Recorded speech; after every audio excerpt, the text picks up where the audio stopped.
आप जो ये देख रहे हैं कितना भ्रम है और कितना सही है। आपको जो चीजें बताई जा रही है कितना सही है और कितना गलत है। आप जिसको जितना जान रहे हैं वो कितना सही है, आप जिसको मान रहे हैं वो कितना सही है।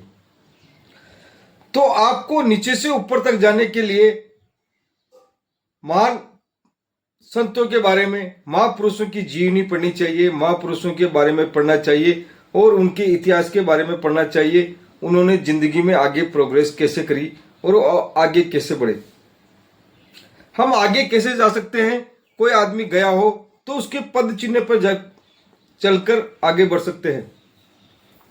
ये चीज आसान है। रास्ता बनाना बहुत मुश्किल है, पर कोई आदमी किसी रास्ते पर गया और उसके पैरों के निशान है तो आप उसके पैरों के निशान के आगे आगे चलते जाएंगे तो निश्चित ही मंजिल तक पहुंच जाएंगे।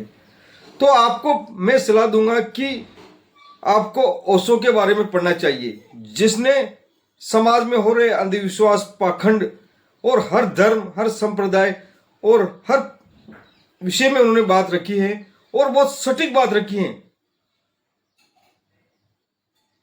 तो ओशो के बारे में पहुंचना चाहिए। कई देशों ने प्रतिबंध लगा दिया, उनको वीजा नहीं दिया उनको, और उनको घुसने नहीं देते थे। ये आदमी धर्म को खत्म कर देगा। दूसरे हैं पेरियार जी। पेरियार जी के बारे में पढ़िए। संत पेरियार, रामास्वामी पेरियार के बारे में, जिन्होंने ईश्वर से 15 सवाल करे हैं और क्या सटीक सवाल करे हैं जिनका कोई जवाब नहीं किसी के पास। महात्मा ज्योतिबा फुले के बारे में पढ़िए। सावित्रीबाई फुले के बारे में पढ़िए, जो शिक्षा की प्रथम देवी थी सावित्रीबाई फुले, और उनकी साथी फातिमा भी, जिन्होंने शिक्षा की अलग जगाई पिछड़े समाज में, गरीब समाज में। तो उनकी जीवनी पढ़नी चाहिए, उनके जीवन के बारे में पढ़ना चाहिए। कबीर जी के बारे में पढ़ना चाहिए। कबीर जी का एक एक दोहा, एक एक छंद, एक एक अलंकार जो पाखंड, अंधविश्वास और सच्चाई का प्रतीक दिखाता है। कबीर जी के बारे में पढ़िए, कबीर जी के दोहों को पढ़िए, मनन कीजिए कौन सी चीज सही है और कौन सी चीज गलत है। उसके बाद पढ़िए संत रैदास जी को। रैदास जी ने उस जमाने में ऐसा चाहूं राज सबको मिले अन्न, छोटे बड़े सब सम बसे प्रसन्न रहे रविदास।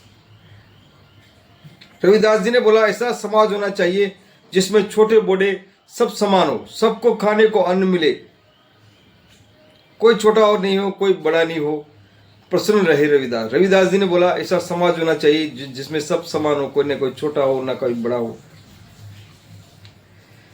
पूजिए चरण चांडाल के जो हो गुण प्रवीणा। उस चांडाल के भी चरणों की पूजा करनी चाहिए जो गुण में प्रवीण हो। उसको मत पूजिए जो हो गुणहीना। जो गुणहीन होते हैं उसकी पूजा नहीं करनी चाहिए। तो संतों के बारे में, महापुरुषों के बारे में आप पढ़ेंगे, उनकी जीवनी पढ़ेंगे तो आपको वास्तविक दुनिया का पता लगेगा। और आप किसी के बहकाव में, किसी के बताए हुए रास्ते पर, जिनको कुछ मालूम ही नहीं है और आपको बताए जा रहे हैं और आप उसको करे जा रहे हैं, जो कितना सही है कितना गलत है। ये तर्क आपको सिखाएगा कि आदमी कितने झूठ बोलते हैं, कितना अंधविश्वास है, कितना पाखंड है।